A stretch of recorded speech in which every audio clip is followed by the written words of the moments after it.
Now, boom. There we go.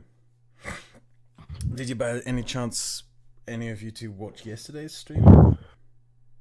I've No, gotten sadly. part of the way through. I'm just gonna take this moment to say, never mind. I was gonna fuck around, but sorry, shit. Is there I don't anything? know if you allow cursing on your channel or not. Yes, sure. It's my second channel. I don't. I Okay. don't give a fuck. It's. I was gonna joke because I'm unsure if my sponsored like content was at the end of your video or not. What do you mean sponsored content? The tablet. Oh This yeah. video was made possible by Count Klimov Oh, based on recommendations from his sister. the shout out that you're getting. Because I didn't know. I didn't know that the video would be split into two parts.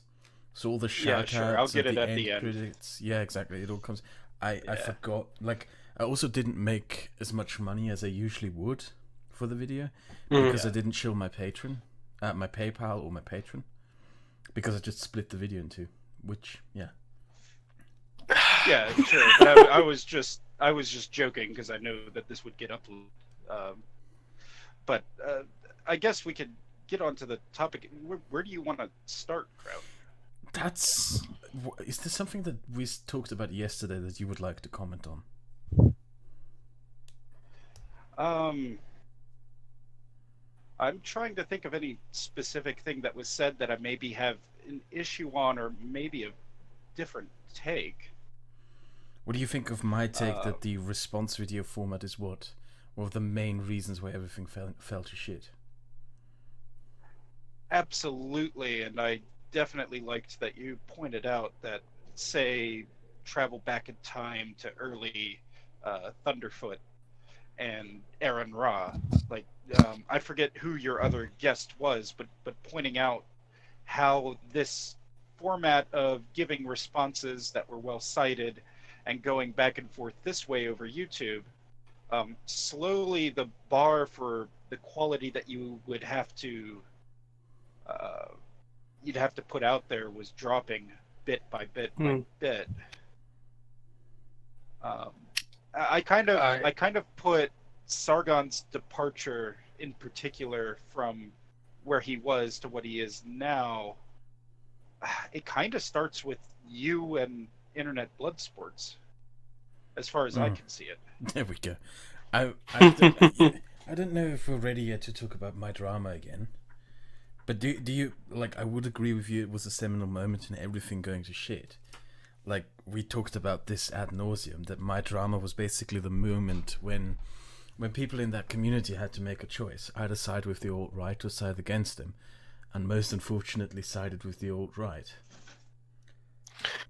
it was it was a difficult time, I think, for us all because we we'd let ourselves be let down the proverbial, and it was only when we could see the farm at the end of the road did we realize exactly where we were, and for many it was too late to turn back.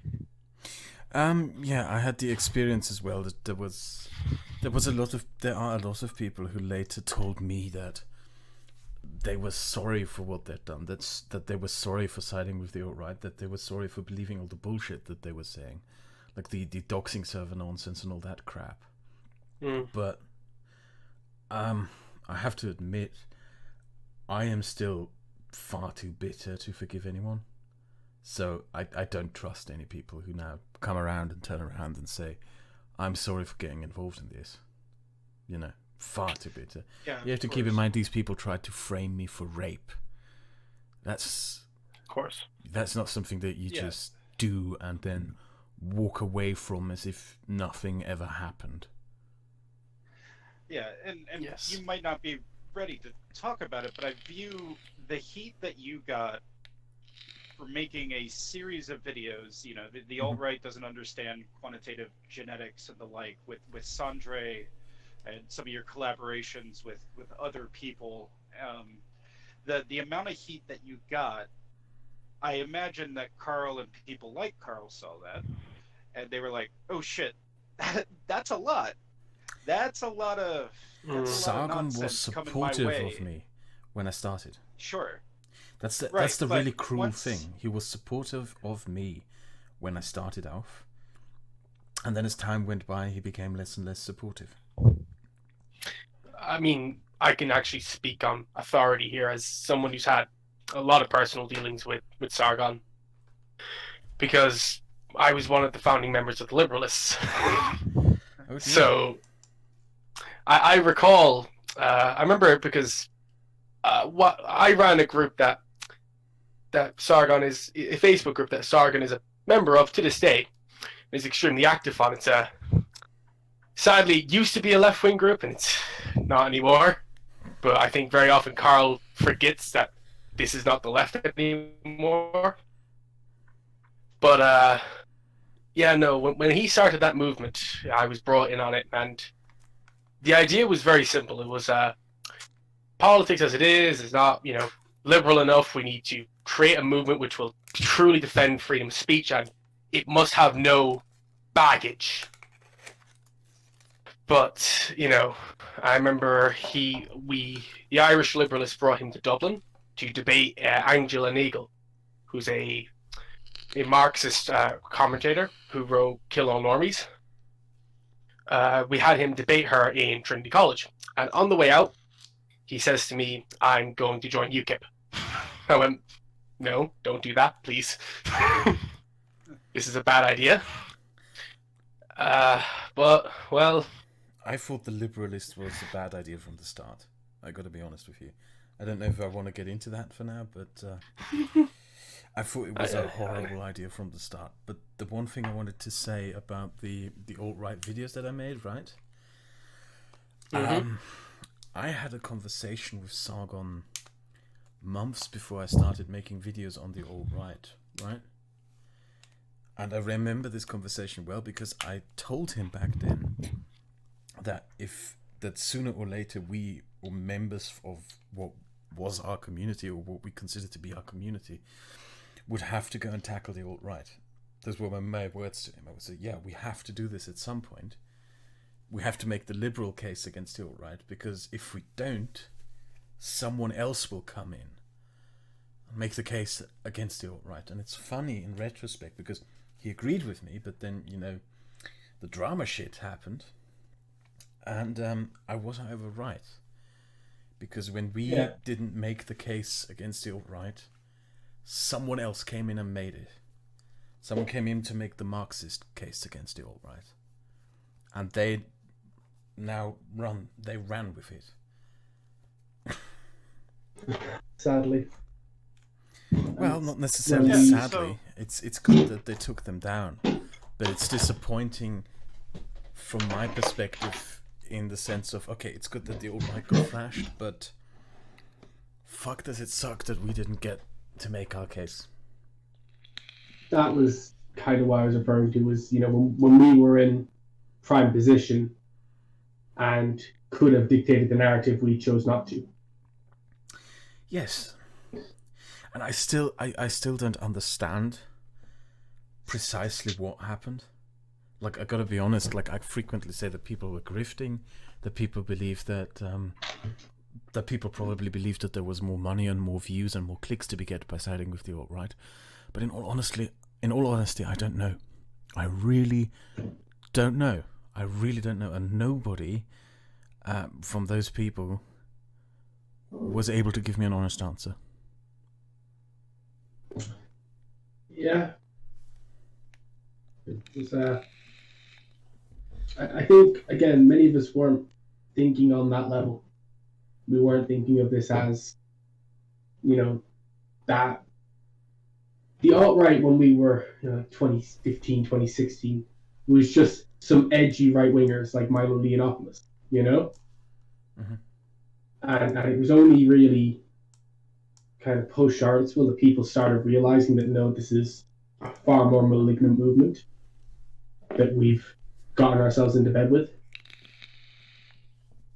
And I think a lot of people just never realized it until it was too late. Yeah.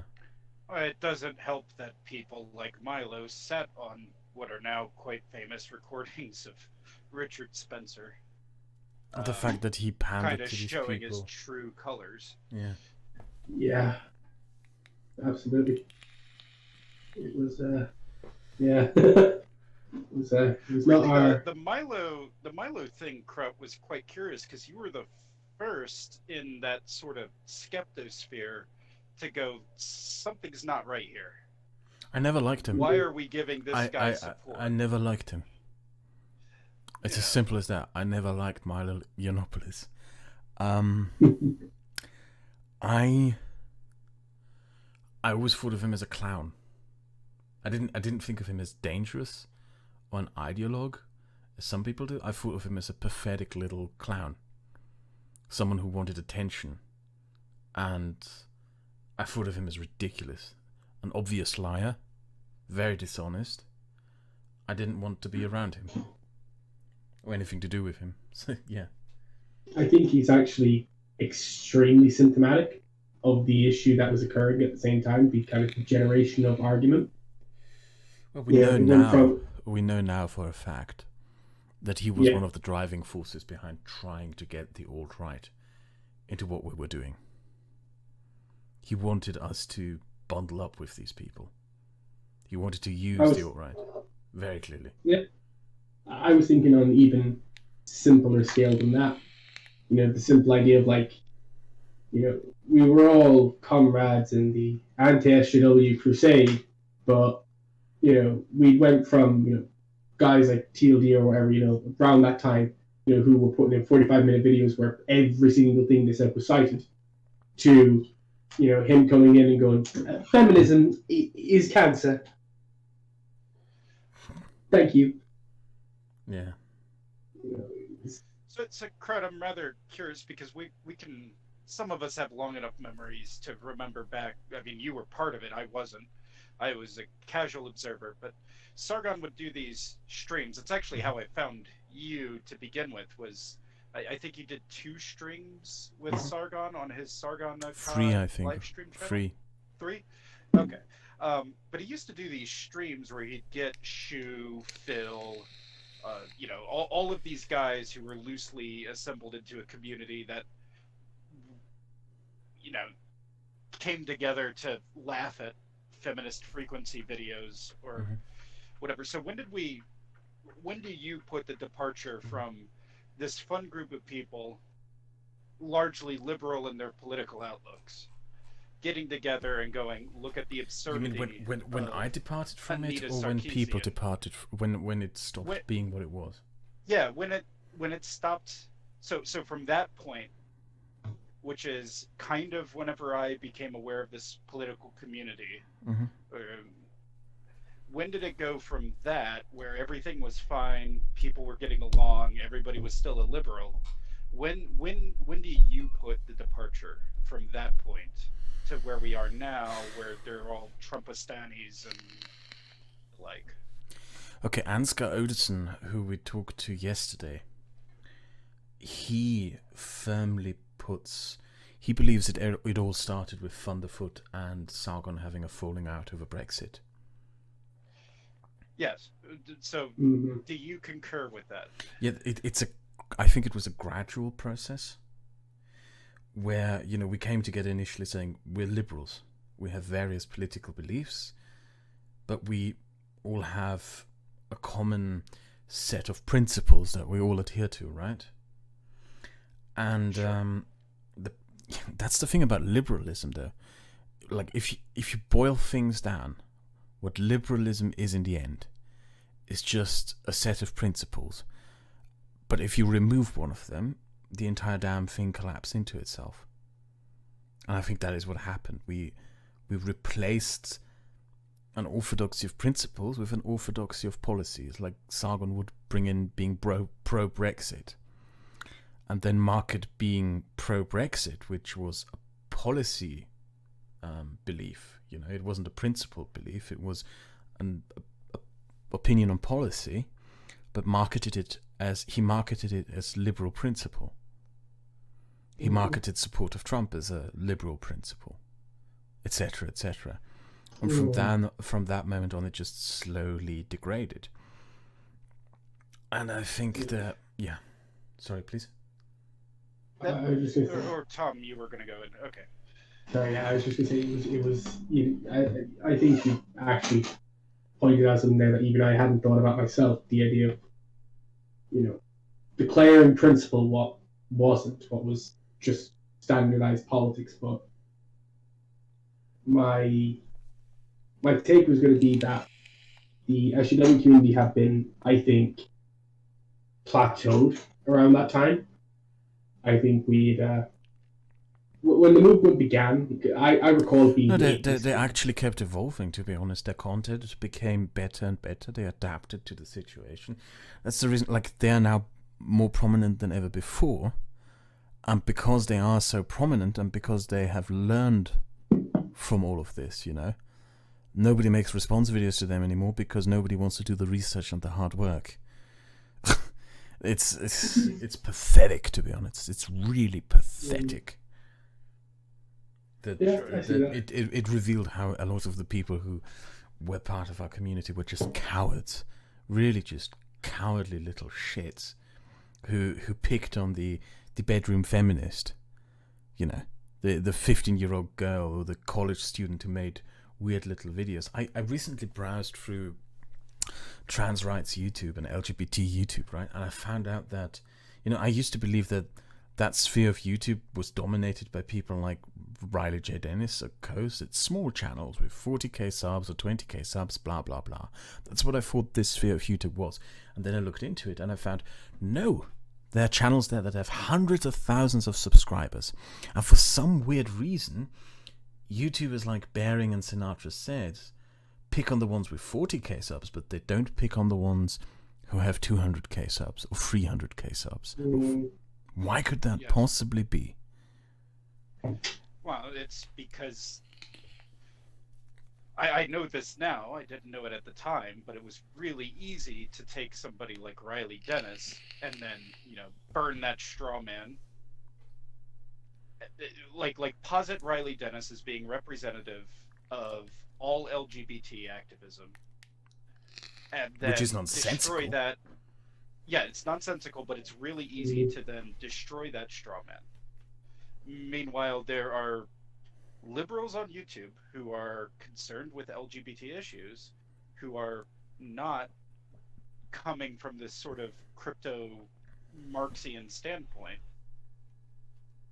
And yeah, Sargon would be, not just Sargon, the entire anti-SJW community couldn't destroy them because they're coming at this from liberal principles. Because it wasn't even a matter of destroying like this silly online jargon. It would have been a matter of arguing, of making a coherent case. It's not a thing where you can just pause a video once every 2 minutes and go, "Fuck you, you dumb." Now, I did want to circle back here briefly. Tom was, part of the establishment of the liberalists. I remember being incredibly disappointed because Carl did a series of live streams where he's like trying to form sort of a liberalist charter, and 90% of that conversation is around policy, not principle. Yeah. Where if I say wanted to start liberalists of whatever geographic region I live in, I should probably, given what Carl's stated goals were, go, okay, the liberalists are a group of people concentrated together around these principles, that being, freedom of speech, democratic republicanism is non-negotiable, things like that.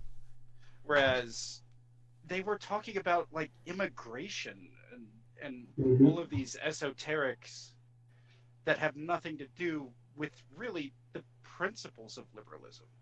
Like the movement was almost doomed from the start by Carl, because instead of talking about the core principles of what a liberal is and promoting the set of principles within which you get a wide range of political beliefs that you can come to, but we all need to respect this core that we start with, it was almost destined from the beginning to be a party with a platform and I didn't want much to do with that because I just cared about, hey, like it's really weird how there's like a lot of weird conservative content and then there's a lot of weird leftist content.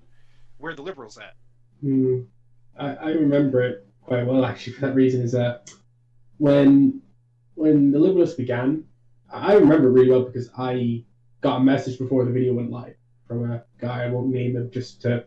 I'll keep names out just because it's only fair for them. Except most of them aren't in that movement anymore, except for two. But they came out and they were like, "Yeah, look, we're going to do this thing." I hopped on the bandwagon, but what was never shown on the live streams was the fact that the Liberalists was fucked from the very beginning before they even did those live streams. Because I remember really well, like when it started off, everyone said, "Okay, Sargon, we need you to define the organization. You're the guy who starts this. We need you to lead it." And he went, "Nope, not doing that," and just fucked it off into the community. And two distinct organizations grew up, one of which is still a thing. The other is dead, became War Plan Purple, and then just became UK. But the other one is still kicking, and it's like 100 people. Not even like this. I recently attended one of their meetings for an unrelated reason, and I think there was 5 people in the meeting, where once a day you'd have had 20 at least of like dedicated active people. And I feel for them because like these are actually good guys who, had they been a part of like a capable movement with an actual leader, they'd have made stuff happen.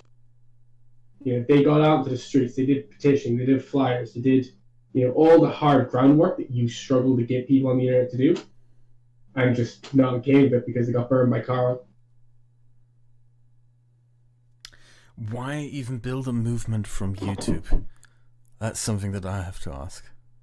Why even do... I found the entire thing cringy from the start. I gotta be honest. I said so in the beginning, I thought it was a bad idea. Liberalism isn't something that needs a rebranding. Yeah. It doesn't. You just... Oh no, it's the new liberalism. It's called... Like, what the fuck? Are you selling phones? Or do you have political convictions? It was... I remember that always being like... It made it hard to sell it to anyone. Like when you were trying to talk about what you wanted to talk about, like say you were like, "Hey, I believe in these 7 things, and I believe that we need to like reinforce these in society." They go, "Oh yeah, what do you call it? The liberalists?" And then there was just that moment where they did a double take, and that was when you knew you'd lost them.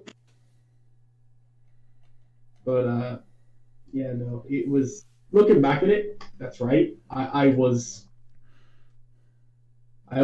wise enough at the time to realize that I was, facing a snake oil salesman.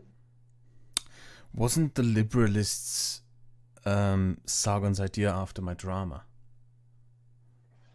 I don't recall if it was. I think it was after your drama. Actually, it was. Yeah. It wasn't too far after because I remember Andy Worski doing the whole, he trademarked liberalists in Canada. So it was during the internet blood sports era. But I think it was a decent while after. Was it after? No, it had to have been during. It had to have been during your drama.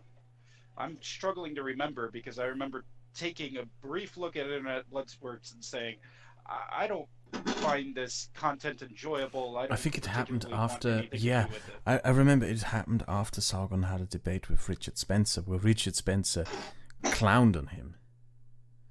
I just revealed that Sargon was incapable of making a case against the alt-right sufficiently. Yeah, he those were tough days. I remember they were. We kind of. I remember that in my circles, right, the ones who went after the alt-right and then still stuck together after that, it was a really, really depressing moment for us. Really depressing. Yeah. Because what happened was, okay, they came for me, the alt-right. And from our perspective, what happened was, okay, the alt-right came for us, they got us, they fucked us off the internet, and our friends threw us under the bus in the hope that the alt-right would leave them alone, right? And it turns out, no, the alt-right didn't. The alt-right wanted to replace us. They wanted to become the new skeptics, if you could say that. They wanted to become the new leaders of this sphere of the internet. So they kept attacking Sargon and co. And Sargon came out of that saying, okay, the alt-right attacked me, therefore I blame the left. Just played the old shtick over and over again. Well, yeah. Well, look, I mean, me and Clement have had this discussion before, but I'll say what Clement would say anyway, which is Brexit broke our How did Brexit? The whole thing. Well, at least the way I see it is he moved away from, you know, what he was good at, which culture war, you know, anti-SJW culture campus stuff. No, I'm a real politician, guys, honest. You know, I could totally win a spot in the European Union. It's totally easy, guys. You know, I remember actually talking to him after Farage left the UKIP over like this influx of people, and he maintained that the Brexit Party numbers were just inflated and that UKIP was actually going to do better. That wasn't his best moment, I'll admit. Sounds like it was fun. Yeah. Oh God. It's the problem of when you convince yourself that polls are wrong and will always be wrong, and then you ignore the poll and get fucked as a result. It's like a weird rejection of like the quite famously poor polling of the United States during the 2016 election. And trying to apply that as somehow this is happening in the United Kingdom for a European Parliament election. Yeah. The problem is what they did was there was three kind of big polls on the bounce. There three votes that on the bounce polls got wrong. You got the US presidential election wrong mildly. I would still argue it was margin of error stuff. Then they got Brexit wrong, and they then got the 2015 general election wrong for the UK. Now they failed for three different reasons, and since then polling has gone much better because that was an era where a lot of political shakeups happened. But with what happened was a lot of people to this day are still dumb enough to not realize that, you know, a couple of missed vote polls aren't actually symptomatic of I thought the polling move globally. I thought the move into real life politics was stupid. Yeah, they had a lovely niche on an issue which was meaningful to them, and then Well, not just that. A YouTuber isn't someone who I would entrust with any sort of political responsibility. It's as simple as that. Democrat, I was going to make you Chancellor of Austria. Well, the thing about politics is there are certain prerequisites required for people to be seen as trustworthy. I would trust an attorney, a state's attorney. I would trust a federal prosecutor or even a state prosecutor. I would trust a judge. I would trust an army person. I would trust a police chief. I would trust, there's people who I would trust with political office. YouTuber isn't one of them. Yeah, that's fair. I mean, sure, but the merits of being I'm going to bring up YouTuber something to you from my private DMs. I'm not going to show them. But one of the most frequently heard phrases or read phrases that I had to deal with in that time, one of the things that lots of people said to me during the drama was, "You shouldn't have done this to my Nazi friends. You made my Nazi friends uncomfortable. you did this to my Nazi friends, you shouldn't have made videos about my Nazi friends, That's what I heard repeatedly. My Nazi friends, which is an insane set of words put together. Like, I can't think of any circumstance where you could say the phrase my Nazi friend and not look like a complete fucking nutter.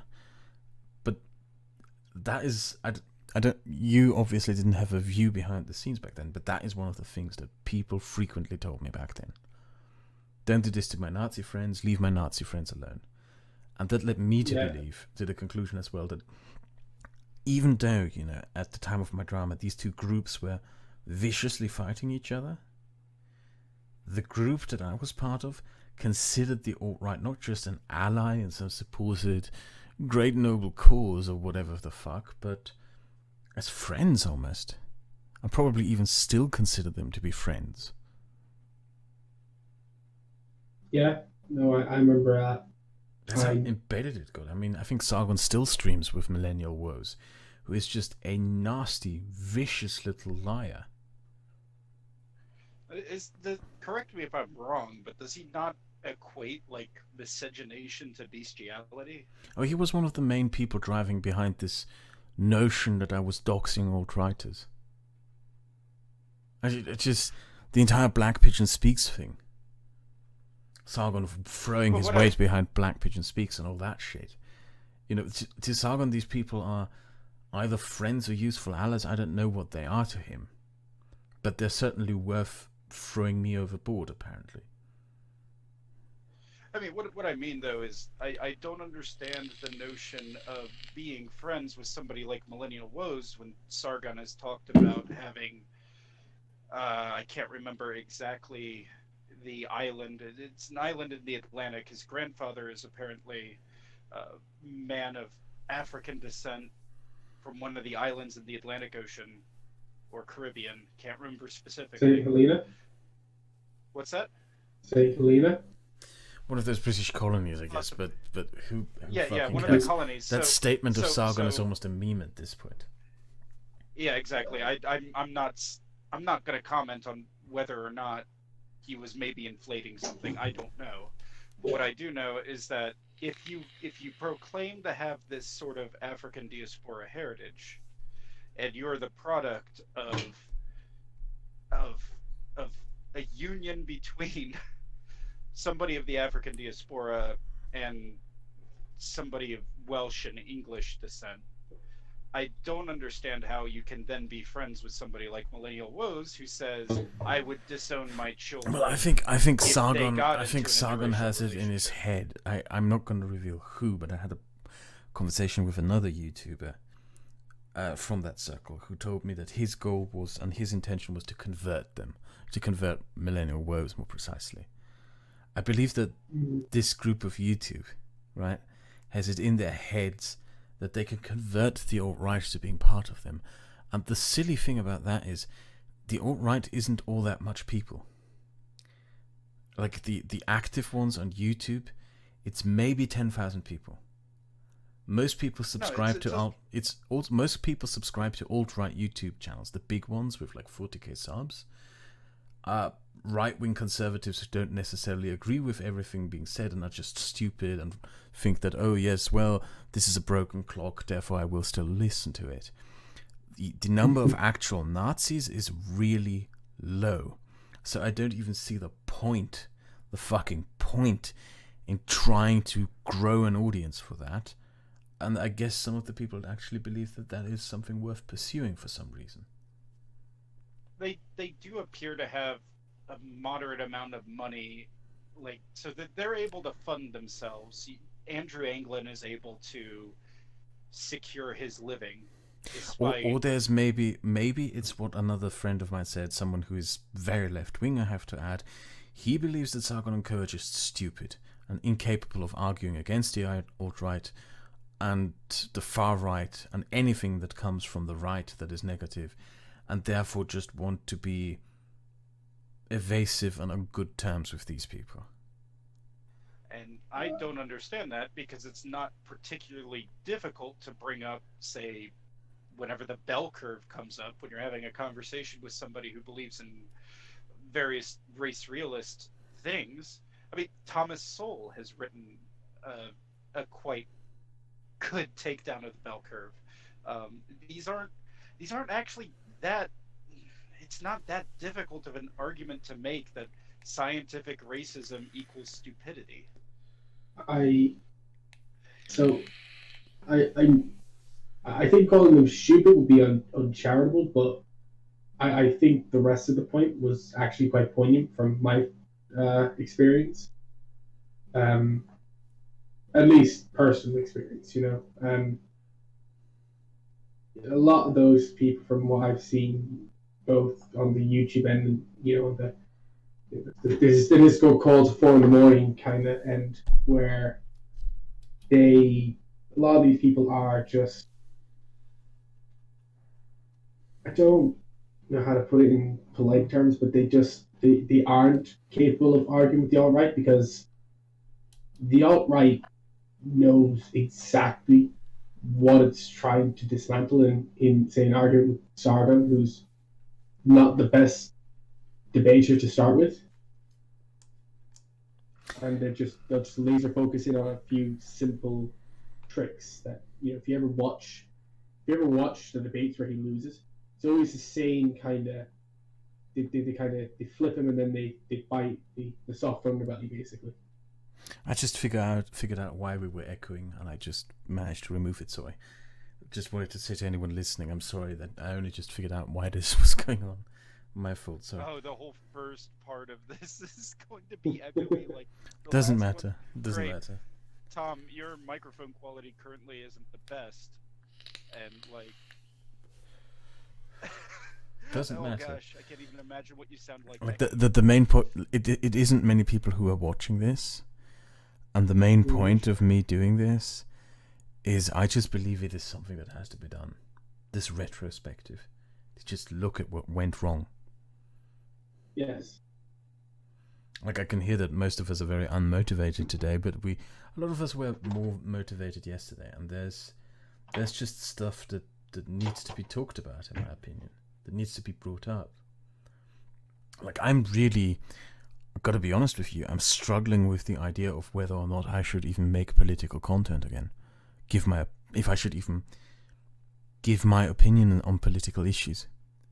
I don't know if I should. I'm really unsure about it. I think you can still discuss politics, but in a way that's not just lowbrow content. I've seen when you've done higher brow content, for example, with your video about Russia. But I think if returning to political content is just going to be, well, let's go back to only the SJWs or just blood sports with the alt-right, then I don't know if it's worth doing. Yeah,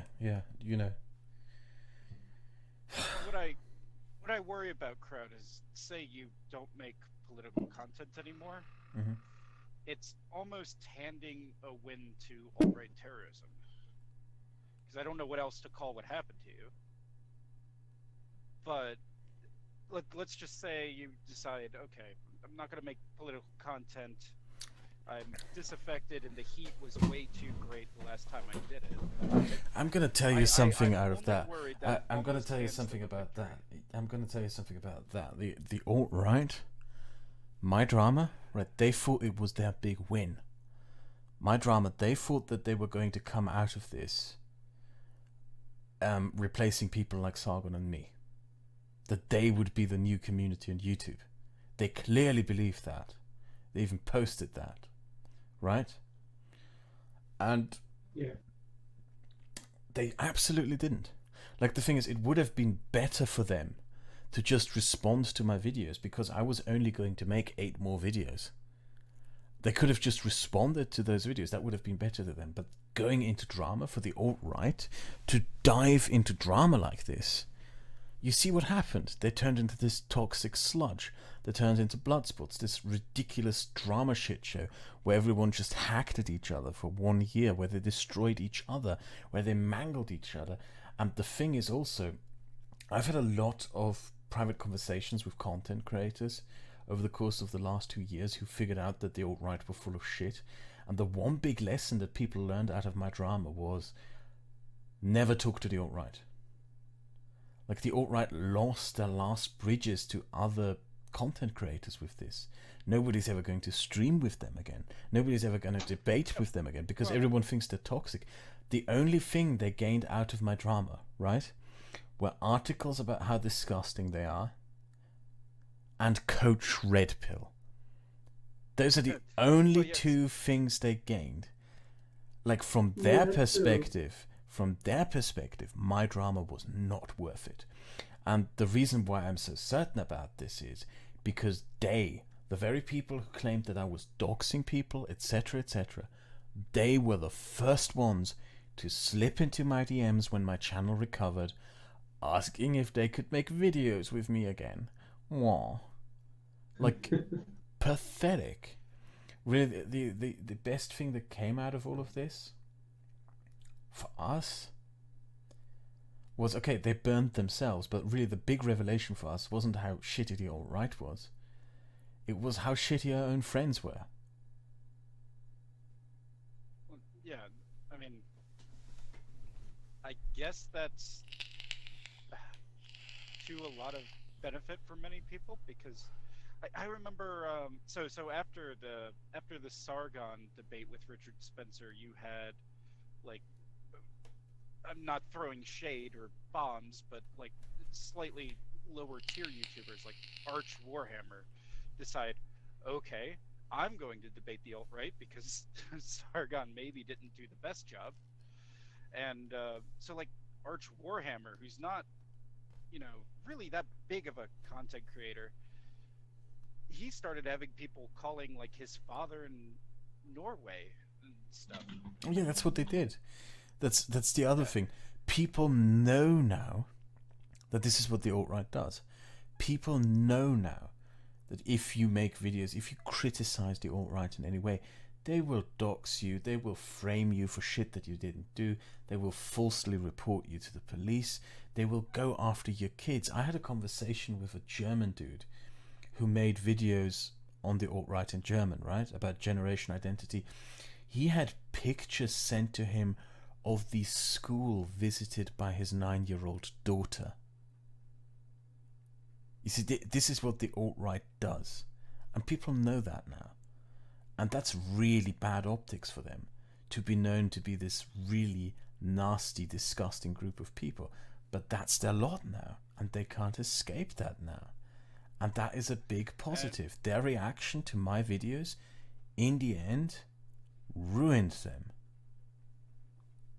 Well, I guess also, I mean, fortunately, because this was, like, maybe it was big to people who frequent this section of YouTube that you happened to have occupied at the time, but now more and more in the American consciousness, at least, like, the media is reporting on various different alt-right and white supremacist groups in the United States trying to, like, do bioterrorism with this pandemic. So fortunately there'll be... Oh, it's not just that, it's the personalities themselves, After my drama, it Sure, turns out that Richard Spencer beats his wife. Turns out that the JF who Sargon was praising before my drama. Sargon, never forget that. Sargon was praising JF. No, I won't. And then it turns out, oh, the guy's a creepy... I don't even know what to call it. Lures mentally disabled girls into his home to fuck them. What the fuck, man? No, I'll have you know that he's a perfectly competent genetic scientist from Duke University. Absolutely. Yeah. No, I don't. All I was trying to get to is I think fortunately we're definitely seeing them. That as more and more they're entering into the public consciousness, or people are becoming aware of them, the less and less successful they are. Or at least I hope that happens, because I don't really want to live in a country where this is an influence into my political system. I thought that, sometime a little while ago we could kind of agree, hey, racism bad. I'm going to give you one of the reasons why I don't want to, for example, make videos on the quote-unquote SJWs or lefties. Like, some of them are nasty people, like Sure. and devious and idiotic. Vouch, for example, invited me on his stream saying, "Oh, I want to talk about the alt-right with you and the videos you made on them," and then he ambushed me with questions about my policy decisions. So I was completely unprepared and unable to really engage in the conversation, right? So which is something that Warski used to do. There are people like that in that sphere now, right? But something that I haven't really publicly talked about much is when my drama with the alt-right happened, and all my then friends from the so-called skeptics community threw me under the bus. It was the SJWs who slipped into my DMs and with messages of, "We know that the alt-right is lying and we're sorry this is happening to you." Like, the people who had the most to gain out of seeing me burn had more integrity than the people whose community I was part of. And with that having happened, I don't want to, I don't want to go back to being vicious with these people anymore. I really don't. I really don't. That would be why I would say that you can always go to a higher level of politics. I want to find a new way, to put it like this, I want to find a new and different approach to putting my opinion out there. And I don't know what it is yet. It might be just talking about the principles. Well, right now I'm just neutrally presenting, or trying to objectively and neutrally present the geographic, social and historical and legal realities that help me shape my worldview. But I'm trying to keep my own personal opinions out of it as much as I can. For the time being, at least. Well, which would be, I mean, that's valuable because, say, you want to talk with an American about European politics. I think you said this. You said, okay, we need to go back to Napoleon's invasion of Italy. Yeah. So I think that I'm ripping that from one of your live streams with Carl. So I guess this is good in that it helps give people a sort of baseline to understand how older events are influencing things today.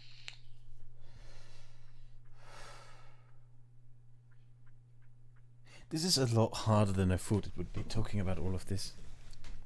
Because... Yeah, no, Do you sometimes get the feeling that you're uprooted? Like that you were part of a community, of a sphere, of a group of people, and that you've been ripped out of it and now you're homeless to a degree? Well, fortunately for me, right around the time that I decided, you know what, I think there's something missing, because when Sargon, say, talks about race in the United States, I think it's largely informed by some of his more conservative-leaning American friends, and I go, there's a huge part of this picture missing, and there's problems that we need to talk about that aren't being talked about here.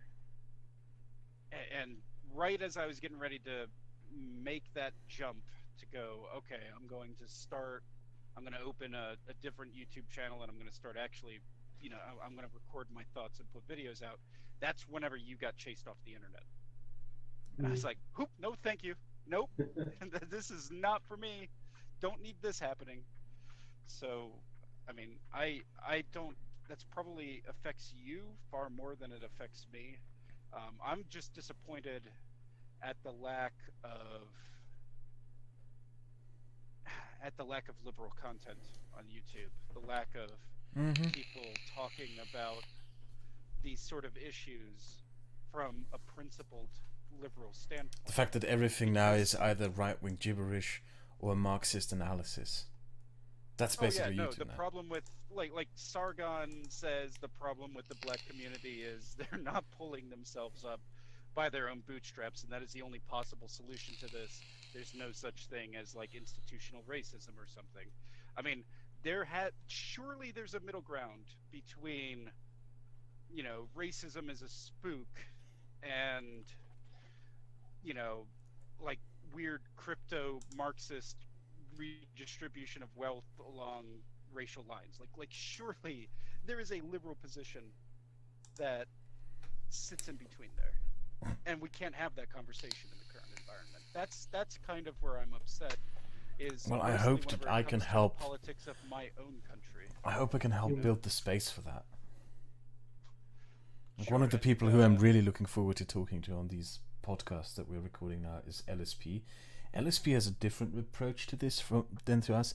LSP was never a Sargon subscriber or a fan.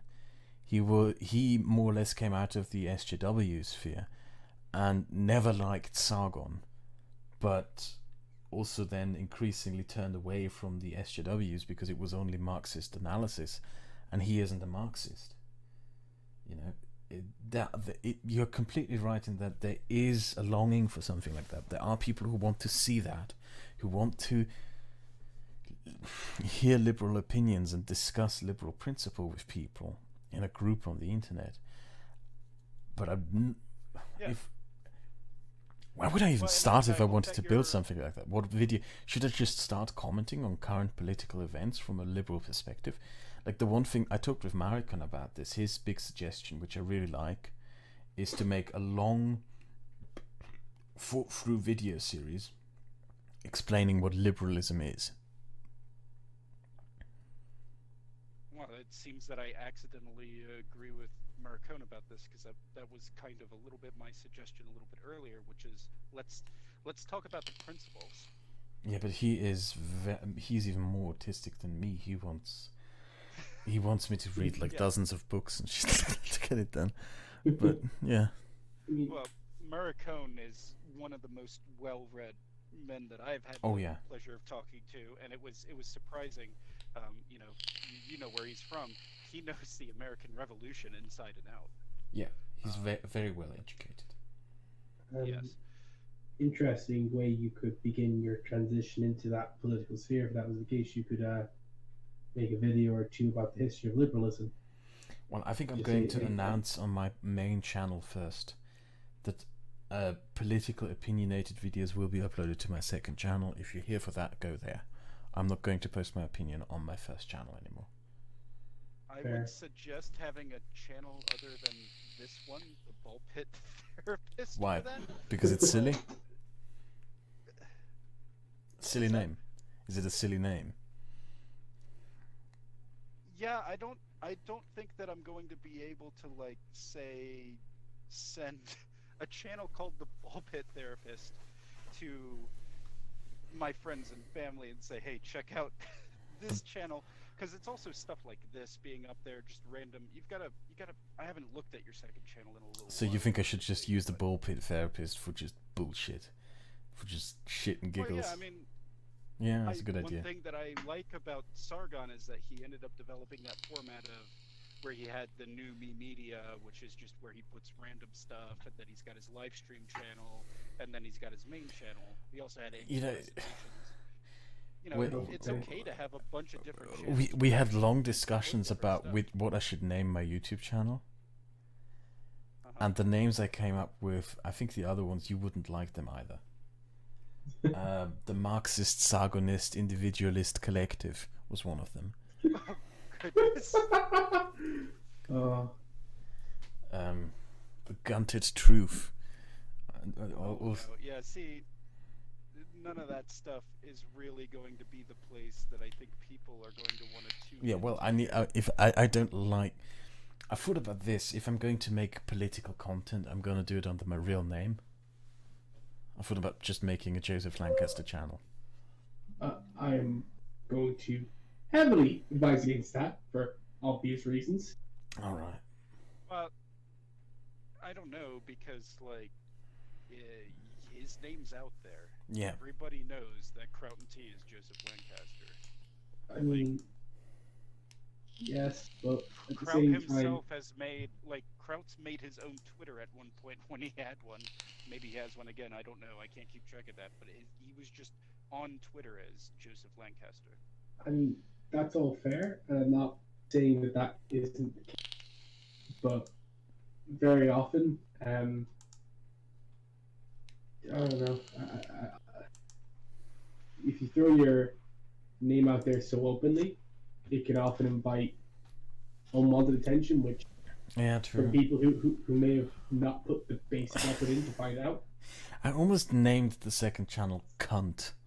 So, if I'm sure Susan would love to have a YouTube channel just called Cunt on her platform. so Oh, if I'm going goodness. to make a third channel where I just give my opinions, you would have to help me formulate them, formulate a name, because the names that I would just going to use, no, not a good idea, not a good look. I'm just gonna end up doing something really, really fucking stupid. I was actually surprised at exactly how hard coming up with a name of a channel is, because as you know, Sarcastic. Well, that's the thing. It's not hard another for one of me. your- Oh no, it's not hard for you, but maybe not. I don't want to name it like the podcast that we're starting, members of your Discord community. I don't think we want to go. We're gonna call it the Three Cunts Show. Whoopee.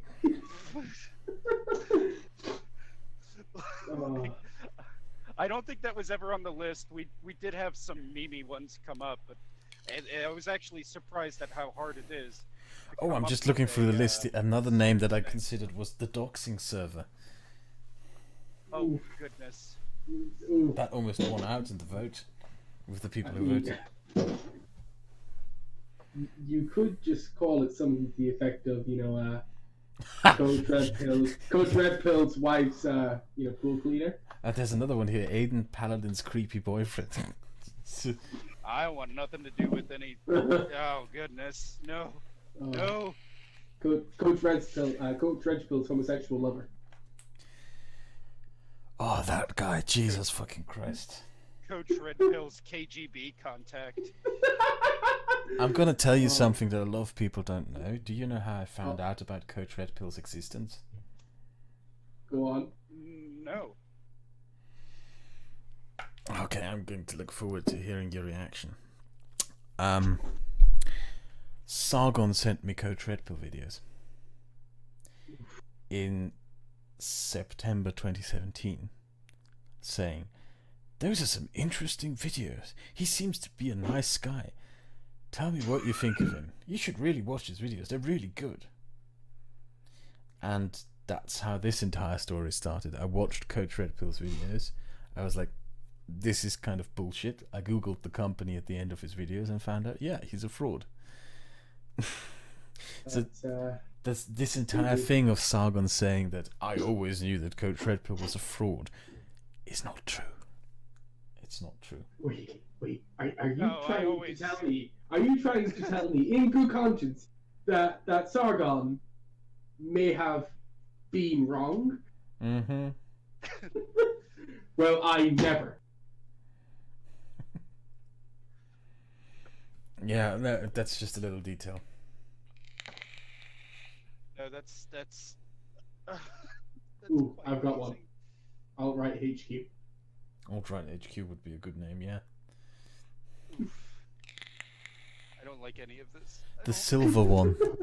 The silver one. That's a reference to the golden one. I'm just imagining a member of my family discovering that I am part of a video on the alt-right HQ. Ah.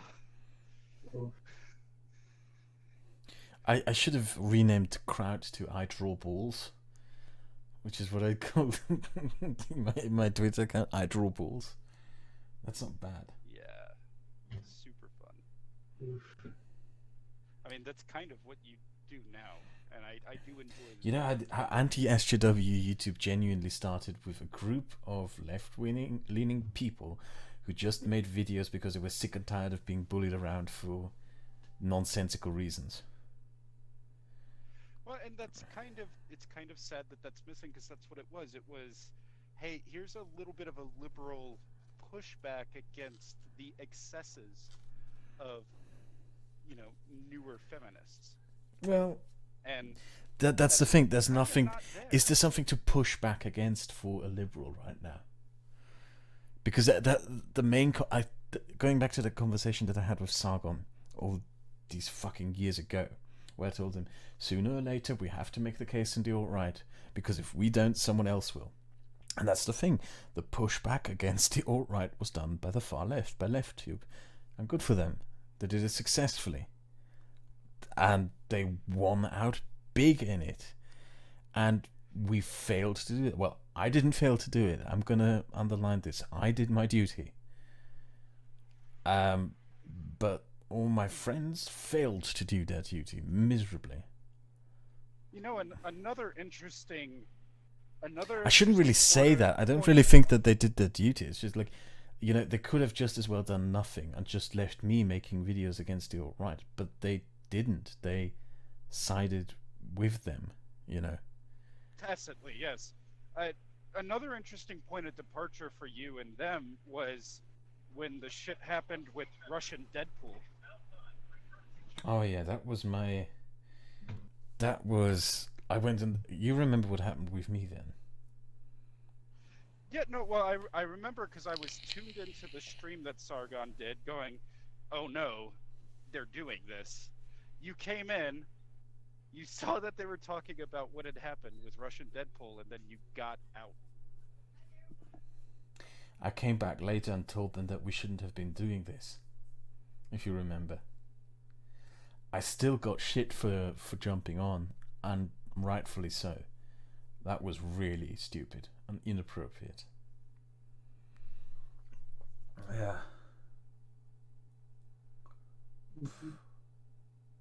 By the way, if I'm going to make another political YouTube channel where I give my liberal opinions, quote unquote, the quality will be far lower. Like, I don't know what I'm going to do. Maybe use Wojaks. Well, I mean, if you can draw these country balls so well, I'd love to see the Wojaks you come up with. I love Wojaks. Oh, Wojaks are fun. Yeah, obviously, I don't think the highest quality videos are going to be necessary for hot takes on politics, like. I see. All right, I've been struggling with this diesel pump here. I think I got it fixed. Nice. Yeah, All right. My problem with YouTube is I would just get reported for terrorism as soon as I got going. Because I would walk onto my first. I mean, I already told you, Plum, what my proposal for a YouTube channel was. I don't know if I want you to. Here's something to bring up from yesterday. So many... Here's something to bring up from yesterday, which is a point of disagreement that I had with Ansgar Odinson, which is, okay, a lot of people who shat on me for going after the alt-right are now not just abandoning being liberals, but trying to join the left-wing YouTube sphere, buddying up to LeftTube, trying to join them. And I find that really gross. And the point of disagreement between me and Ansgar Odinson is he believes I should just forgive these people. I think that these people have become beyond all approach. If you're someone who within a time span of 2 years switches your political opinions from being a liberal to a conservative to pro-alt-right to an SJW, even though I don't want to use that word anymore, I don't think you're a person who should be taken seriously or trusted anymore at all. I also hate the word SJW because I basically find myself, like, according to a lot of people, by default in that camp. Mm. You know, like it's a meaningless word. It's a slur. Yeah, exactly. Yeah. It doesn't have any meaning anymore. It's something that Sargon uses to dismiss his criticism, basically. Exactly. words. It's just a really convenient. Aha! I've got the magic word. It's SJW. Now none of your arguments matter. It was a helpful word when we first started using it, but then just I don't think it was ever a helpful word. It was a helpful word in making us dumber. But other than that, we should have just taken people for who they were. Don't you know that, like, Poland is winning the war against the SJWs because they've declared a third of their country LGBTQ ideology-free zones? I don't even know if... like, whenever you get to the absurdity of, I dislike some aspects of this activism, therefore Poland good. I don't even know anymore. That was actually what was my final nail in the coffin, with even like showing up to meetings with the Liberalists, was that precise incident where I went in and we were, because the Irish Liberalists, pretty much all of them, had formally left the movement. We're kind of we're doing our own thing, but I showed up because a couple of guys said, "Hey, it might be worth going in, seeing can we get some resources, some help." But we went in and we were just talking. I was shooting the shit with them, and I mentioned that whole Poland thing. I'm like, it's pretty disgusting what they did, and then someone goes, "But don't you know? It's just LGBT ideology that got banned." I'm like, sorry, what? He goes, if they just banned an ideology. I'm like, first of all, that's not what the statement said. Secondly, even if it was, you're a liberal. Why are you defending the banning of an ideology? So can somebody help me? Because unfortunately in the United States, our media exposure in our day-to-day lives about anything going on in Europe is either stupid or inaccurate. Is it actually LGBT ideology, or I don't know if that's a mistranslation? I've got the quote somewhere. I can dig it up if you want. It's like, actually, I'm about halfway there to it now. All right. Yeah, okay, here it is. So, quote, in relation to aggressive homosexual propaganda prompted and conducted as part of an ideological war by leftist liberal political circles and, quote, LGBT groups, end quote, which are threatening our fundamental norms and values of our society and national life, our council adopts a declaration, Kowalski-Ritsky, is free of gender ideology and LGBT. I've got to be honest with you. I'm going to spoil something here. I wanted to make a video about all of this, and I didn't so far. But I thought I would make a video about based Poland and talk about some of the facts that people like Sargon don't mention in their videos, which are very incriminating. Do you know the city of Gdansk, which used to be called Danzig when it was German? Yeah. Gdansk is pretty much the San Francisco of Poland. It's the most left-wing, multiculti city of Poland, right? And Gdansk elected a gay mayor, and that gay mayor was murdered by these people, by these anti-LGBT people, stabbed to death and had his throat cut in a political assassination. What people like Sargon and Co, when they say, oh, it's just the LGBT ideology, the gay agenda. Bullshit. Gay people are being murdered in Poland. Yeah. That's the truth. It's the danger of lenses. When we see everything as like, the culture war, the SJW versus the anti-SJW, then you're gonna end up being on the wrong side of you lose track of reality, and reality is that what is going on in Poland is unacceptable, cruel, brutal, dangerous, and utterly reprehensible. I find there to be nothing positive about what people do there. It's like in Russia, where they literally gather together to try and find gay people, out them, and then beat them half dead. There's not even a way in which I could think to justify any of this. It's unjustifiable. It's gross. It's disgusting. I'm sickened by the fact that people like Sargon and the rest of those numbnuts, Aiden, paranoid, disgusting, stalking, creep, paladin, based Poland. Fuck you. There's nothing based about Kraut, Poland. But Kraut, the winged hussars. But Kraut. I mean, But meh, but Kraut, we have meh, to but embrace meh. tyranny to But own Poland the is fucking based, lists. meh, but Poland is based, meh. Poland is just one gigantic flat tank exercising ground. Fuck you. I mean, Okay. I don't know if I'll go that far. yeah, that's Um, my favorite. It's not a joke, about- but wait, just saying from since I've been doing a lot of research involving maps and geography recently, the geographic landscape. Do you know what the name for the geographic area in which Poland is? North what the European plane. It's better than that. It's called the German-Russian Corridor. No, that's actually a name for it. That is beautiful. So it was just some geographer who was just looking at it and just like, yeah, let's not even make it euphemistic. Anyway, yeah, I got a bit offhand here and did some of my edgy bullshit again, but it's just yeah, sure. But bringing it back, yeah, the issue is, yeah, look, this is another thing that actually I'd like to bring in that I think kind of killed the anti-SJW sphere was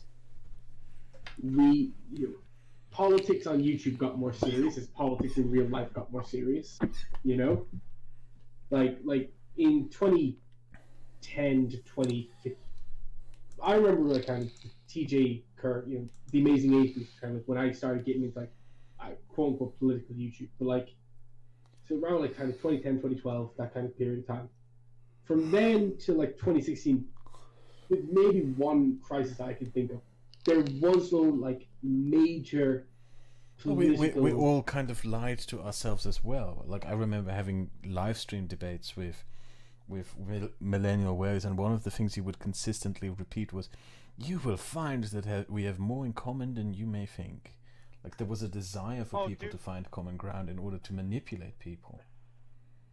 I think that's the thing that Carl is probably most guilty of falling for, is, but I can find common ground with people like Millennial Woes. I notice how he makes this charitable effort to find common ground with people like Millennial Woes, but say if he talks to a Black Lives Matter activist, none of this effort is given. Yeah, that's the one thing that I would like to ask. For example, if there's someone like an Al-Qaeda supporter who agrees with Carl on immigration, would Carl side with that guy? Well, you see, the question is does it own the SJWs? Embrace Islam to own the SJW lads. That's. I'm waiting for that hot take. Actually, it's gonna come out with the big beard. Since I brought up my brothers. Since I brought up Aiden Paladin, this is also a big just elephant in the room that has to be addressed, which is it got to a really pathetic simping point of personal relations. Like Aiden Paladin. Crowd, I was hoping not to be a part of a No. podcast We have to bring the fact up. I know. Aiden Paladin managed to destroy several of my closest friendships in that community by riling them up to condemn me for doxing her, something that we all now know never happened and that she just made up, just lied about it for drama points and views and to shut me down and prevent me from making further videos. And I have to bring up the simping because when I came back to YouTube, I had this horde of moronic simps, pathetic, weak, manlet cowards, like from a certain aspect of the so-called skeptic community, what you ever want to call it. You probably know who I'm talking about, but I don't want to mention him and his friends by name right now. People who just constantly kept talking to me about, oh, but poor Aiden this, oh, but poor Aiden that. Yeah, Aiden may have lied about you being doxing her, but Aiden this, but I like Aiden that, but poor Aiden that. Just people high on vaping the toxic fumes of this pathetic e-pussy. Just, God, that kind of thing is really, like, it's funny to me because the same people complain about simps and about ethos, and they themselves fell for the archetypal ethos. And that is one of the things that really bothers me about the community in the past, is that that people like this found a fertile ground to grow within it. People like Aiden, who were just a pathetic thought, who like a vampire went from community to community, sucked the blood out of it, tried to ruin people's lives, let's be honest about it. Like, she falsely accused people of rape and shit like that. Horrible person. Horrible fucking person. And what did they do? These guys, these, I don't know, 30-year-old virgins? Oh, poor Aiden. I like girls. Yeah. Don't be mean to my favorite thought. It's pathetic. So, in a way, like the ultimate betrayal of like the counter-identity politics was that Yes. whole. It was. Like, remember that stream where she faked crying? Where she faked her tears? And we know that she faked them because, you know, you had the recording after the stream where I recorded her, and the tears are suddenly gone. And she sounds like a complete fucking psycho. And she tries to threaten me. You know? Mm-hmm. And people fell for that. Oh, the poor crying woman. Just absolutely pathetic. Mm-hmm. Yeah. Absolutely fucking pathetic. I've lost all respect. And I know that this is a word that I shouldn't really use. I've lost any sort of respect that I may have ever had for, and some of these were close friends of mine, who ended their friendship with me, who threw me under the bus, who burned me, who publicly condemned me or privately condemned me because I supposedly bullied or doxed Aiden. If you did that, you are pathetic. You are absolutely pathetic. You are the lowliest of worm. A absolutely pathetic creature. Don't you dare ever call anyone a simp. Okay, that was a bit of a tangent. Pardon me. We're working through this therapy. Give me a moment, please. Of course.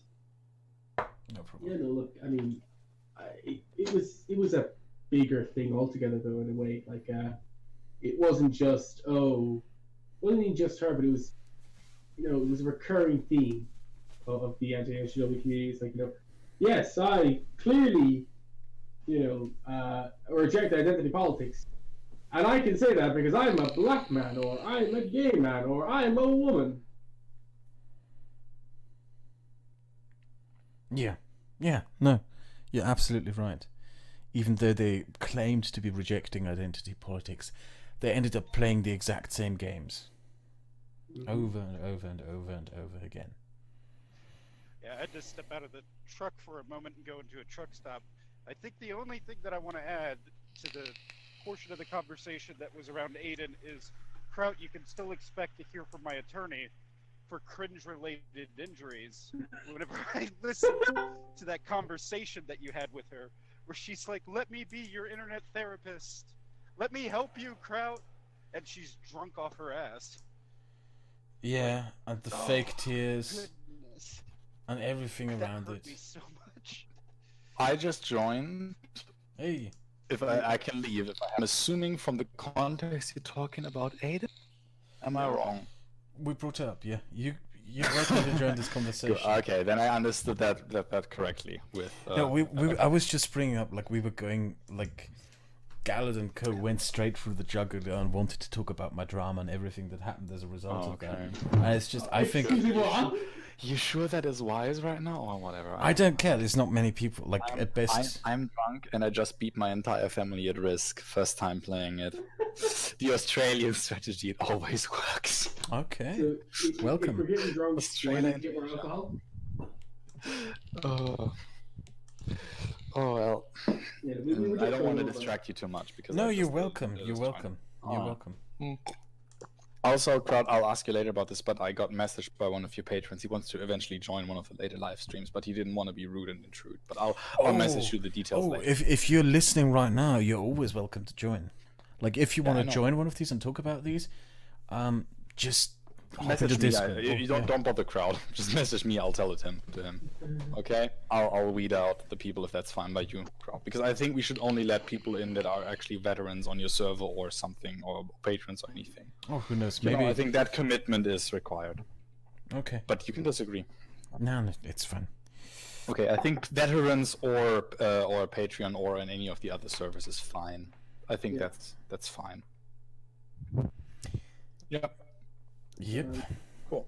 So yeah, message me on Crowd's Discord server if you want to join, and I'll check it out, and then I'll tell Crowd to add you to the group. What is there to say still about my drama that we didn't discuss yet? The impact it had. Maybe give it TLDR because I just joined. It was pretty much the moment. It was a deciding moment in the end of the community that I was part of, that we were part of, to be honest, because it was a moment where people had to make the choice of either side with the alt-right or go against the alt-right, and almost everyone sided with the alt-right. Almost everyone. Well, I would say maybe well, they sided with them in the sense that they didn't go against them, right? I don't. Well, think at first they didn't go against them, but then, as you know, over the course of the last 2 years, they became cuddly with them again. You know, condemned them and then cuddled up to them again. Well, yeah. They certainly, I think, and especially if you also, if also their the lack of criticism is also cuddling up to them, right? I think, especially in this the alt-right doesn't have any power. They're not that dangerous and anything. And you look at the, just at the terror threat, right? And yeah, it's just lone wolf, so it may be a bit. It's not like it's an organization. There certainly is. There is something to be said about right-wing violence. Do you know about the MythCon thing? Actually, not which one. Something Well, okay. I know about. You know that. Hey, Klimov. Klimov. Fucking trucker. Do you remember that at the last MythCon there was a bomb threat? There was a bomb threat? Yes. Alt-right? No, there was a bomb threat at MythCon, and MythCon had to be shut down, right? Mm-hmm. And here's something that people don't know, because for some reason these people didn't make it public. And get this, they didn't even tell me this. Mm-hmm. The bomb threat was made by alt-righters, and when they made the bomb threat, they pretended to be me. They wanted to get me into trouble with the law. And nobody at that event, neither the organizers nor any one of the attendees, bothered to fucking tell me. I found out through a third fucking party. Powerless. I found out through a third party. Yeah. Yeah, no, that's pretty low as far as it goes. And they knew, by the way. I know from a third party that they went, for example, to Armored Shekelhead and to his girlfriend and to others, showing them a picture of me because they made the bomb threat with a picture of my real fucking face. I said, "Do you know this guy? Do you know this guy?" And they knew that it was me. You know, but they didn't. All these people didn't bother telling me that there was someone trying to get me into trouble with the FBI. Nobody there bothered telling me. And they just pretended like nothing happened. Like that's the way these people engage the alt-right. Pretend like they don't, like these people could literally be kicking their doors in, and it's just nah. Yeah, there's no. I just want to point out for the record, I dropped out of the call due to technical issues, so I'm a little bit behind on what the topic is. Not as much as I am. I just joined.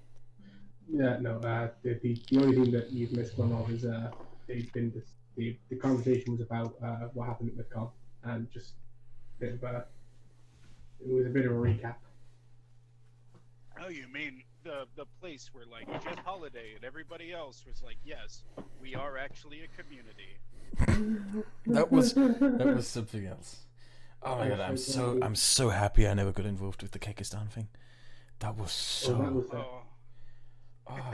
I will always. I It will was always funny say- for a day, maybe a week. Yeah. I just have I a will phobia for everything that has flags and symbols.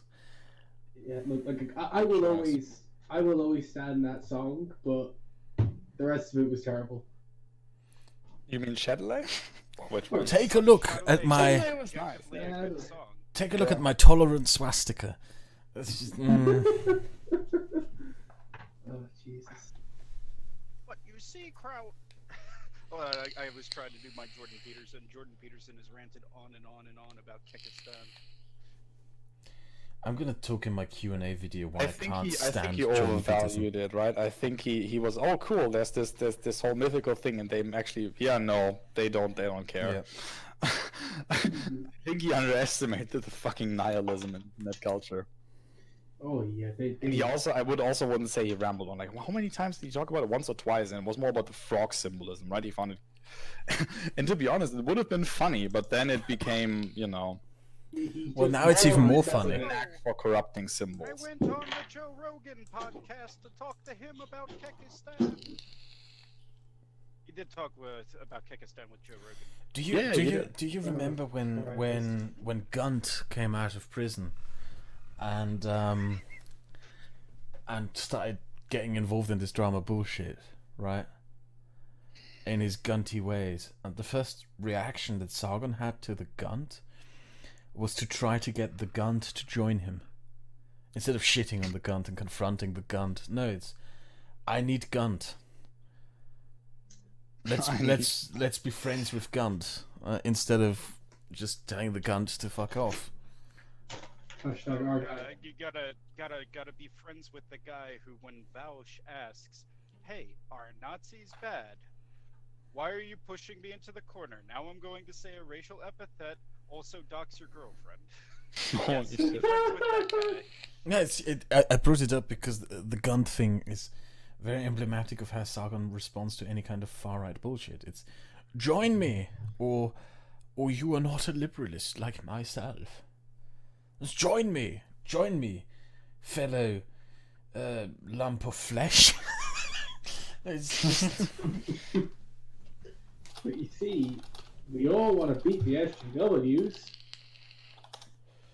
I Yeah, what don't. does that even mean, by the way? Beat the SJWs, quote unquote. I think that's the problem. That was another problem. People never defined the proper victory condition. No. Because there is none. Yeah, That's the because thing. You can't. So sarcastic. You can't define a victory condition against a group of people who aren't even defined themselves. Because, like, Yep. according to a shit ton of like Sargonites and stuff, I'm an SJW. I've just taken to calling myself that on the Discord server. I'm just an SJW now, because like whenever the terms and the creep happens to the point where like, oh hey, I believe maybe structural racism exists. SJW propaganda. Which What about there their is some- bootstraps? What about the fruits? Okay, I've actually got to take. What if we look at this as game theory? So Are we actually familiar enough with game theory to do that? we can give a vague definition here just for the sake of it. Game theory being, in comparison to match theory. I'm actually pulling up a decent definition here. It's the idea of instead of so you have a match, right? So you have matches and games. A match is let's try this one again. Game theory is a study of mathematical models for strategic interaction amongst rational decision makers. It's designed to address zero-sum games, right? So like the example is like football, right? Is an example of game theory. You can't win the sport of football, but you can win matches. And the anti-SJW YouTube is a good example of game theory in that regard. Of the aim is not the aim is to keep the game going as long as possible, and so you must keep changing to keep the game going, no matter what. Does that make sense? Yeah, no, it does, and say that like once venerable institutions like the Southern Poverty Law Center, or rather, I don't actually believe this, but it is posited that groups like the Southern Poverty Law Center don't actually have a proper incentive to completely eradicate racism Yeah. from American society. It's because an then they don't institution have with a the mission purpose anymore. of ensuring that the institution continues to exist. Yes. Mm. Yeah. All right. Good. There's more than that. It's the idea that, like, in this scenario, it's there cannot be an end game because there is no win. There is no win condition. You know, if you were to actually sit and, like, you know, if you were to sit, you know, Kraut and Sargon and the rest of them down in 2015, I would say okay, there would have been a win condition. no, but imagine to ask them, okay, define a real win condition. When have you won and you can delete your channel because you've done everything you need to do, and you won't find one. I can name one. I would say. It's a bit Not broad. elected to the European Parliament. Obviously, no. I would say if the issues, as soon as the issues, basically you could stop doing a quote unquote anti-SJW, right? If the SJWs at the moment the SJWs are forced to commit to civil society, in the sense that they would be simply just be acting on the marketplace of free ideas, and there would be nothing left of any type of institutional pressure, right, or institutional power that they could exercise. And the moment that that civil society would be by and large aware of them, not hostile to them, just aware of them and knowledgeable, right? And then it would be simply discussed in civil society openly. And obviously people could define what proper knowledge that civil society would have to have constitutes. But if broad awareness were there and people were actually talking broadly in civil society about the issues, I would define that as a minimum win condition. That would have been one. And I think that wasn't pursued, because I think what people didn't realize, sorry for shilling, but what the intellectual dark web realized, is that what really in the end hurts the authoritarians on the social justice warrior side is if people have the actual conversations, right? It's not about defeating the issues that they bring upon. So no, it's not a victory if Russia cracks down on the gays or if someone hurts trans rights somewhere. That is a fucking loss, because it's a loss to human liberty. What is a victory is when the SJWs don't get away with their scaremongering tactics. So every time some shitty tactic gets exposed and fails, making sure that Brett Weinstein can still have a platform is a victory. Making sure that the whole thing I talked last thing about I forgot her name again. You know, the communications girl. Yeah, you dipshit. remember. Making sure that came to the public and that the university was raked over the coal was somewhat of a victory, right? The real victory would have been to get the lady who was in the equity or something office fired. That would have been more of a victory. Like a victory condition would have been that the moment the quote-unquote SJWs, I would like to distinguish between people who are advocates of social justice, right, and people who use these downright underhanded tactics, right? The same kind of people who terrorize people at Evergreen, sometimes including, even if it's horrifying if you listen to what Weinstein says about this, especially how these people treat students of color who just want to talk and have a slightly different opinion. Like the orthodoxy that some of the hardcore social justice lawyers practice is ludicrous. And the moment that these people would not be able to hold any power, and the moment that these people would be purely detrimental and virtually non-existent, I think that is the moment that the anti-SJW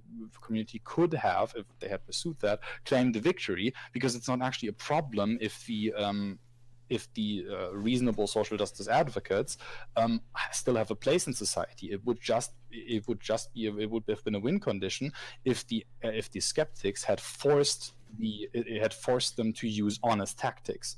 That, in my opinion, would have been a victory condition, but that was not pursued.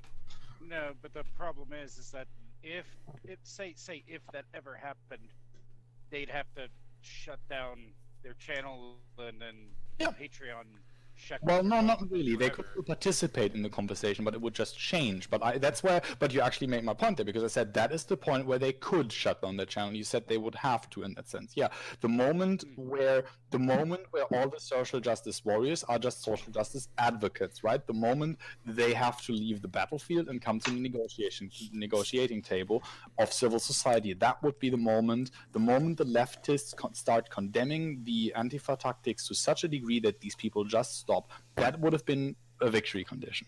But I don't think that was pursued, because for that you would have had to pursue more interaction with people on the other side of the aisle, right? That would have been necessary to pursue this. So they would have had to pounce on every opportunity.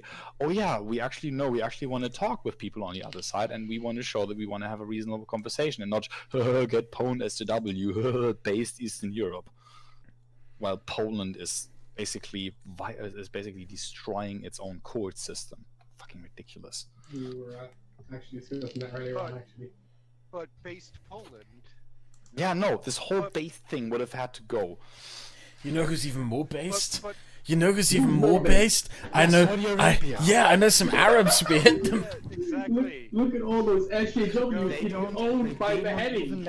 They don't even let women. They don't let women vote. They don't let them even drive. So there can be no feminists. They're based as fuck. No, fuck you, Guys. Carl, let's join ISIS to own the libs. No, I'm telling you, I'm waiting for this Sergeant of a cat to open up the video. It'll just be his face cam, beard out to his balls, going, Mr. Lam, no. It's time for Islam to own the libs. I think we're also a bit. I think we're also being a bit too. To what? The based caliphate. No, whatever. Sorry. Like, I think we're being a bit too ungracious to I genuinely don't like homophobes. I genuinely, I don't like legitimately, I don't like them. I feel disgusted by people who go down this road of I don't the feel gays. disgusted, No, I do actually have a visceral personal disgust from people like this. So I can't sign off on this bullshit. Well, It depends how you define hope. Like, I wouldn't want to be disgusted at someone who genuinely has, in the general sense of phobia, actually an intrinsic problem. But well, what I happens? also don't like people What who happens hate. in Poland goes beyond just homophobia. Oh no! This in Poland, this is bullshit. This is complete. This is. It's disgusting what goes on in Poland. so, but it's based. No, it's not. Okay, I'll stop. I'm not helping the No, conversation. just because here, let's be charitable, right? Let's try to steal them. What could have been actually based, right? Actually based would have been something like during the entire thing with the refugee crisis, being like, oh, actually no, we'll take as many as we can take, and no, we actually have to police our borders. We'll still try to help people, right? This is not bending over. We'll take actual refugees. We'll send, so based would have been, a base solution would have been, no. We send everyone back, you stay in the nations, and then we take you by plane, but we take you lottery and needs based. So.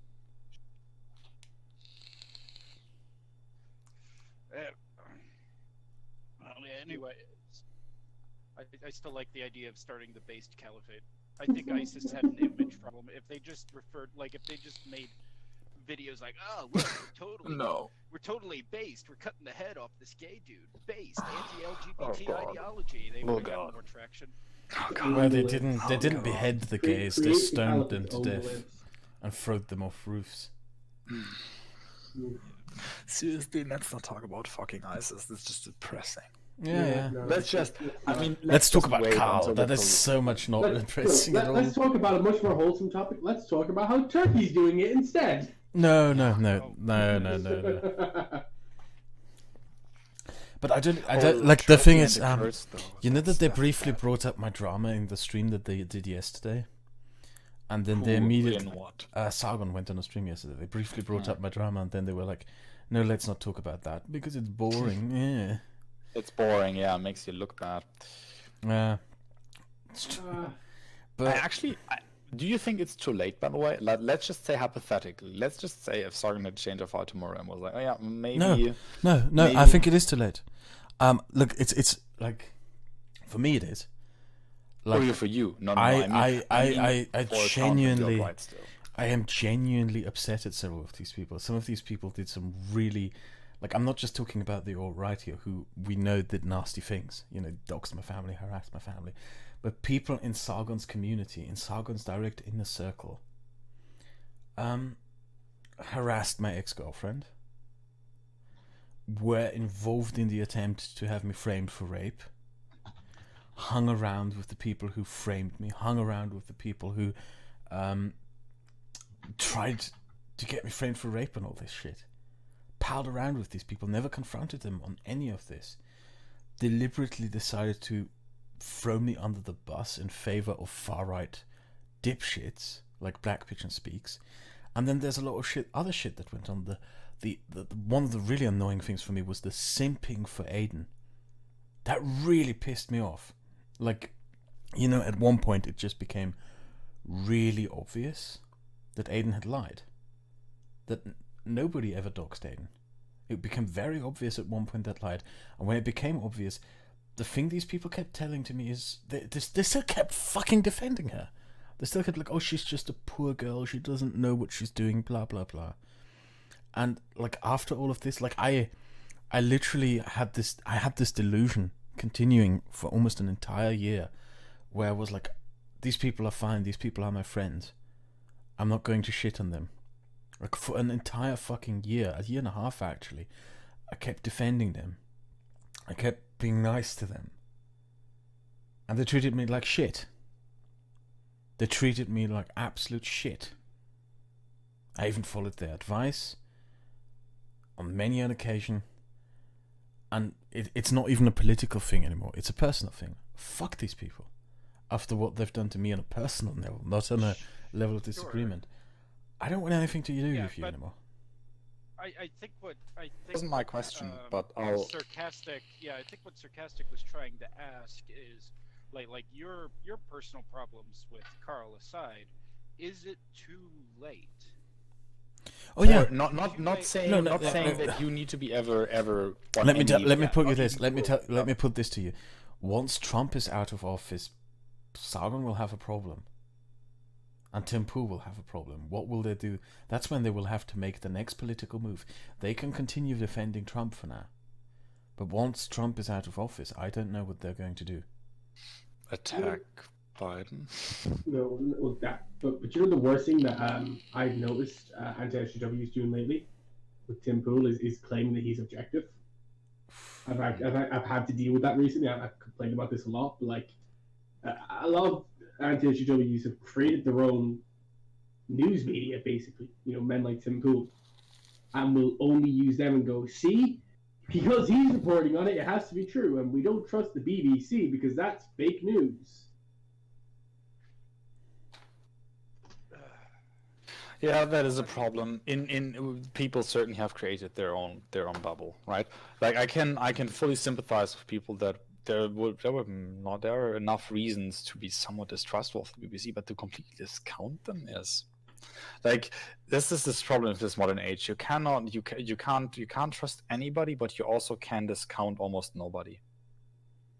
Right? I think the thing that Sargon, just to circle it back and get it off the BBC for a second, I think the thing that Sargon would have to do to maybe get back on track where he was is do what you do, Kraut. You've surrounded yourself with people like Murakone, Zabi, myself, all of your friends. Whenever you say, hey, I got this idea, if it's maybe not the best idea, we shout at you. Yeah. Until you either do it anyway or you finally listen to us. Oh yeah, no, you guys literally bully me into not doing stupid stuff. Yeah. Oh yeah, I can still remember how hard it was for us to keep you from doing the drama video in the beginning, right? Oh, and you just kept putting it off. You just kept putting it off, and you said your channel would never grow again. We keep making the videos, and then suddenly you make the Russia video, you make the China video, and it just how many million views on the Russia video? 9? 7? No, it's hundreds of thousands. Millions. It's still hundreds of thousands. It's like 6. No, there's hang on, there's videos with over 1 million views. No. No. Really? Over 1 million views. Hang on. No. I'm gonna look it up What because Did I if you misread look at it, that number here? Was it just 700,000? it's at Okay, 650,000. Yeah. Yeah, okay, so 700,000. Okay, sorry. I must have misread that number. Like, Yeah, but that's But the by the thing way is something that that happened with what- Sargon. Like Sargon's group 3 years ago, 4 years ago, were people who would tell him if he did something that was stupid, and he would listen to them. That's no longer the case. yeah. So I used to have this delusion that I could make a YouTube channel and maybe grow it. Yeah, you're not, right, Not, it's not be a 900. big one, but yeah, but grow it a little bit and then get Sargon's attention, where maybe I could just have a conversation with him from a liberal standpoint of why he misunderstands, say, the race issue in the United States. Why he's so far off base when he talks about race in the United States, and well, that of course never happened. But like the Americans he surrounds himself Yeah. with are all like weird Trumpistanis, and Yeah. then like I don't know, Kraut. If we take a quick look at Kraut's social circle, we've got basically every ideology except hard alt-right in here, and even then some of them And are alt like, tankies. Almost. Do we have even a single tanky in there? I think No, we pretty I good. think we got rid of all Kraut, of do you them. have any tanky Yeah. friends? No. Nope. And we shouldn't. No. That's the one thing where I will like. That's the one. That's aside from the alt right. That's the one that I will go on a fucking crusade on. Like I can respect but it- Marxists, right? I can expect most versions of socialists, but not the fucking tankies. No, because That's- it's not even actual political philosophy at that point. It was Just Lol fucking- Mao do nothing wrong. Yeah. Kim Il Sung. Holodomor.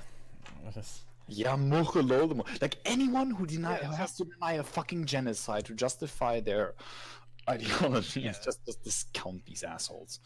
But But- that's but the I thing. get That's that how I we- always worked on my content. I always liked the input from people. That's the funny thing about what Yes. the alt-right called the doxing server. I always worked like that. Whenever I had a video idea or wrote a script, I would always run it by people to get their opinions on it and be like, what do you think of this? Do you think this is okay? Should I put this in? Should I put this out? Do you think this sounds good? Should I rephrase myself? I liked working like that. I like having the eyes on it. I like being checked, fact-checked, having people to see if I got something wrong, rephrase what I'm doing, etc., etc. I still make most of it myself, actually the vast majority, but I like getting input. I think that some people on YouTube just grew to a point where it's like, no, I'm always right. I'm big brain YouTube man. No, UKIP so will be can you better imagine- under me. Can you imagine Sargon trying to make a script like you do? I mean, you seek input from a select group of people on your scripts. Can you imagine Sargon having a denying history? Like a guy like denying history tear apart your script? No. No, he can't. He just his ego is inflated to the point that he can't. So sarcastic. I don't know if he can. I don't know if he can ideologically come back to like where he was before he went full Tory. Full Tory. I think he should have. I think that's the one lesson that he should have learned from Jordan Peterson is, oh no, maybe it's not a good idea to just go directly into politics, right? I mean, Peterson went even further back when we were saying, oh no, I actually don't care that much about the political things. Like once he had his one thing hammered out with the whole thing, he cared very little in the end for what made him famous initially, right? Like the guy gets famous for the whole pronoun thing, right? And then it's like, let me make my Bible lectures, right? And because he thinks that's more interesting and more important. And maybe Sargon should have just continued with the live streams or with I don't know with what. He made some decent videos, like especially on his, what was it, on the videos he made on books were pretty good. Most of them. So it's not that there wasn't good content there. Occasionally like, you for still find good example, content. Sargon pointing out that the precepts that Saul Alinsky recorded in Rules for Radicals actually go both ways. Anybody can use Rules for Radicals. Like, that was honestly, like, that still informs some of my opinions today. There are some videos that Sargon has made that inform opinions that I have right now. But I just don't. I don't know. I don't. He'd have to try to find a totally new group of people to surround himself with, who were critical of him and that he could stand. Like I don't like Kraut. You and Murakone, for example, have a very strange relationship, but I can't see Sargon finding his Murakone. Yeah, that's true. Like a guy like that. I mean, It's maybe. It's a weird relationship, but I am kind of dependent on him because he reads 2 books a week. He is the most educated person I know, while being an autistic, weird beekeeper, and we hate each other too, but we at the same time love each other. It's just weird. So, but he's really useful in taking apart everything I do. He's ruthless. I write a script, he reads it, and he's brutal. Sometimes I cheat and don't show him what I'm working on because I don't want him to rip into me. Because yeah. But Kraut, have you heard the truth of Max Stirner? Yeah. That's the worst thing about him, that he's a Stirnerist or whatever it's called. I'm egoist, I think. I'm not actually that familiar with Stirner, but whatever. I read way too few books. I really need to catch up. So you know how the libertarians are like, hippity hoppity, get off my property? Oh, it's even more. Egoist It's philosophy. Hippity hoppity, yeah, hippity hoppity, you're now my property. Oh god. That's harsh even for me. Stirner is like egoism is. I will always Weird. maintain. I just remember it. Ideology. I just remember it as the closest thing to an ideology, a certain someone who goes by whose initial on the server started with an S. Oh, no. Well, you know who I'm talking about, right? Yes. Went by, and I was like, I don't know, man.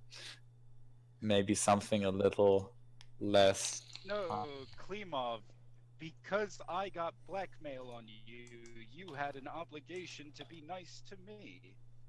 And as soon as you weren't nice to me, I was totally 100% morally justified in revealing that personal piece of information. To be fair, I'm not even sure if that is covered by egoist philosophy, right? Let's not get on egoist too much. Yeah, sure. Wrong thing. But Oh no, I don't want to be the guy who discovers there's some sort of weird internet egoist community that's as bad as the alt-right as far as personal attacks, because yes, there is. literally not prohibited by their fucking moral framework. Well, the good thing about the egoist would probably be, for fuck's sake, the good thing about the egoist would probably be that they don't care that much, I guess, about what other people say and do, probably because, or they wouldn't organize, would they? Because what group identity, what group organization, right? Just from game theory, like how much would you care about other people if you're an egoist? I'm gonna stop this and go to sleep because I'm tired. Okay. We can continue. We're gonna have more of these, and as soon as I figure out how YouTube, I know it seems that people are also interested in joining. Yeah. Sure. Well, as soon as I figured out how YouTube works properly with the streaming thing, because I don't want to use Twitch because fuck Twitch. We're gonna stream them on the YouTube channel. Okay, I'm gonna end this now. Bye bye. Until the next time.